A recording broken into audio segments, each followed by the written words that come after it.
साथियों, मैं हूँ वेद। न मैं झुकूंगा न मैं थकूंगा, न मैं झुकूंगा न मैं थकूंगा, न मैं हारूंगा। मैं वहीं खड़ा था, मैं वहीं हूँ, सिर्फ इस ताक में कि आज नहीं तो कल सोच जरूर बदलेगी, पर कब ये मुझे मालूम नहीं। मैं हिंदुस्तान के उन तमाम परिवारों से बात करने आया हूँ। मैं हिंदुस्तान में निवास करने वाले उन तमाम लोगों से बात करने आया हूँ जो लोग इस देश में अपना समय गुजारा और फिर नई पीढ़ी के लिए कुछ न कुछ किया। सोच बदलेगी, मुझे नहीं मालूम कब बदलेगी, कैसे बदलेगी, इसे मैं नहीं जानता। मैं इतना जानता हूं कि परिवर्तन की आवश्यकता है। साथियों, कभी हमारे देश में शराब नहीं बिका करता था। अब आपको यह समझना चाहिए कि आखिर शराब की शुरुआत कब की गई और शराब को बेचना कब प्रारंभ किया गया। साथियों, मैं एक बात बताऊंगा कि इसकी शुरुआत बहुत पहले की गई थी, जब हमारा देश गुलामी की जंजीर में जकड़ा हुआ था। इस देश के सभी लोग बड़े मान सम्मान और प्यार से एक दूसरे के साथ रहते थे। एक वक्त वह भी था कि नमक रोटी हम मिल बांट कर खाया करते थे। न उस समय कोई भेद था, न कोई विभेद था। अंग्रेजों ने सोचा कि क्यों न इस देश को कुछ ऐसा दिया जाए कि इसकी आधी से अधिक शक्ति को समाप्त कर दिया जाए। तो सबसे पहले उन्होंने कलकत्ता में एक शराब का दुकान खोला। ये आजादी से पहले की बात मैं बता रहा हूं। जब वह दुकान खुला, लंबे समय तक वह अंग्रेज खोला और फिर वह चला गया। जब वह वापस आता है, पूछता है कितनी शराबें बिक गई, तो जवाब हुआ कि 6 महीने में जितनी शराबें थी उतनी ही है, कोई बिका नहीं। जैसा था वैसा ही है, बिका नहीं। उस अंग्रेज को बड़ा आश्चर्य हुआ कि क्या भारत के लोग शराब नहीं पीते। उसने कहा कोई बात नहीं, एक काम करो, कल से 15 दिन तक सबको बुलाओ और कहो मुफ्त में भोजन करना है, कुछ नहीं लगेगा, मुफ्त में भोजन करना है। सबको बुलाया गया। धीरे धीरे भोजन पहले दिन का शुरू हुआ। उस दिन सिर्फ चर्चा हुई शराब के बारे में, इर्द गिर्द शराब की बड़ाई की गई, शराब की हकीकत को बताया गया, वह कितना फ़ायदेमंद है ये बताया गया। सब झूठ का झूठ बताया गया।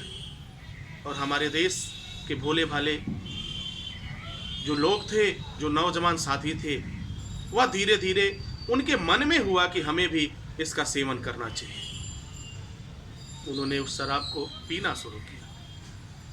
धीरे धीरे उस अंग्रेज ने जितना भी शराब था मुफ्त में पिलाया और फिर चला गया। जाने के बाद परिस्थिति क्या हुई, उसमें से धीरे धीरे लोग आने लगे और उसकी डिमांड करने लगे।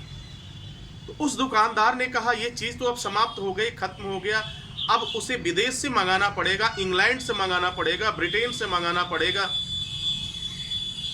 तो हमारे ही देश के लोगों ने कहना शुरू किया कि एक काम करो, इसे मंगाओ, जो पैसा लगेगा हम लोग देंगे, कुछ अधिक ले लो लेकिन मंगाओ।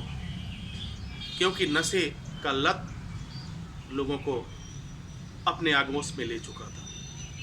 शुरुआत हुई कलकत्ता से और देखते ही देखते शराब की दुकानें बढ़ने लगी।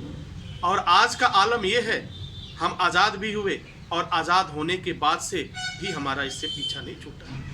शराब के ऊपर लिखा हुआ है कि यह इंजूरियस फॉर हेल्थ, स्वास्थ्य के लिए यह हानिकारक है। गवर्नमेंट ने भी गजब का मजाक किया हमारे साथ।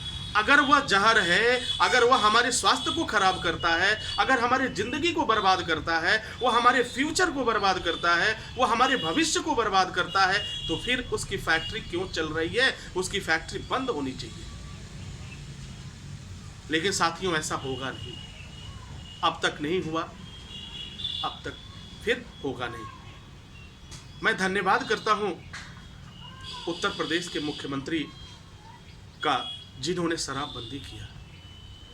मैं मानता हूं इससे काफ़ी अगर देखा जाए तो उन्हें नुकसान का सामना करना पड़ा, तमाम तरह की बातें, लेकिन उन्होंने राष्ट्रहित में सोचा, उन्होंने देश हित में सोचा। इसलिए उनकी सोच को, वो क्या करते हैं, कैसे करते हैं, इससे मेरा कोई लेना देना नहीं है। उनकी जो सोच चली, जिस तरीके से सोच चली, उस सोच को धन्यवाद।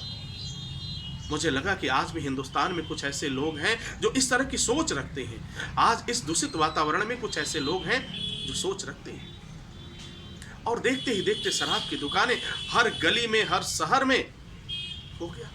हम अपनी भावी पीढ़ी को, हम अपने भविष्य को, हम आने वाली पीढ़ी को हमने यही तो दिया है। और जब अपने आने वाली पीढ़ी को हम नशा देंगे, जब आने वाली पीढ़ी को हम इस तरह की आदी बनाएंगे, लत लगाएंगे, तो देश कहां जाएगा इसका अंदाजा आप खुद लगा सकते हैं। सोच बदलेगी, कब बदलेगी मुझे नहीं मालूम। आज हिंदुस्तान कराह रहा है, आज हिंदुस्तान एक टकटकी लगा करके आपको देख रहा है।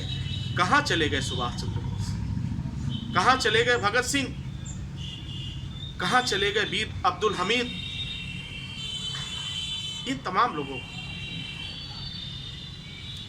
आज ये परिस्थिति जो बनी हुई, कहीं ना कहीं हम सभी इसके जिम्मेदार हैं, और संकल्प लेने की जरूरत आपको है, अभी से है।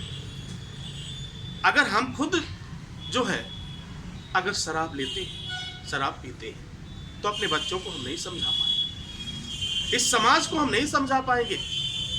हमें प्रहार करना है उस सोच पे जो सोच इसको जन्म देती है, क्योंकि आपकी पीढ़ी नशे की आदी हो चुकी है। उसे नशा चाहिए। मैं जानता हूं कि यह बहुत मुश्किल काम है, लेकिन असंभव भी नहीं। जितनी सोच बदलेगी, ये सब कुछ बदल जाएगा। तब जाकर हम एक स्वस्थ समाजवाद की परिकल्पना कर पाएंगे, तब जाकर हम एक स्वस्थ राष्ट्रवाद की परिकल्पना कर पाएंगे, तब जाकर हम एक स्वस्थ समाज और एक स्वस्थ परिवार दे पाएंगे। मैं आपसे निवेदन करता हूं, आपसे प्रार्थना करता हूं, आपसे गुजारिश है, अगर मेरी बात, मेरी विचारधारा आपके समझ में आए तो आपका सहयोग चाहिए। आपके परिवार से एक व्यक्ति चाहिए, आपका लड़का, आपकी लड़की जो राष्ट्रहित में समर्पित है, क्योंकि हमारा देश एक ऐसी दिशा में चल रहा है, एक ऐसे मार्ग पर जा चुका है कि यदि हम सब लोगों ने प्रयास नहीं किया तो शायद फिर से हम उस गुलामी की जंजीर में जकड़ जाएंगे। फिर से हम पे शासन करने वाले लोग होंगे। आज तो चलो हम आज़ाद हैं, हम पे शासन कौन कर रहा है? हमारी सोच कर रही है। हमारी झूठी सोच ही हम पे शासन करने के लिए हमें विवश कर देती है। हमें अपनी सोच को बदलना। मैं सिर्फ सोच की ही बात करूंगा, मैं सिर्फ आपसे बात कर रहा हूं, आपके। और मुझे लगता है कि मेरी बात एक छोटे से बच्चे को लेकर के बड़े बुजुर्ग, माताएं, बहनें, भाई बहनों को सुनना चाहिए और समझना चाहिए। अगर मैं कुछ गलत करूं तो आप मुझे रास्ता भी दिखाइए। मेरे समझ में जो आया मैंने शुरू किया, मेरे समझ में जो आया मैं अकेला चला हूं। हिंदुस्तान मेरा परिवार है, लेकिन अगर मैं बात करूं, यह पूरा विश्व मेरा परिवार है।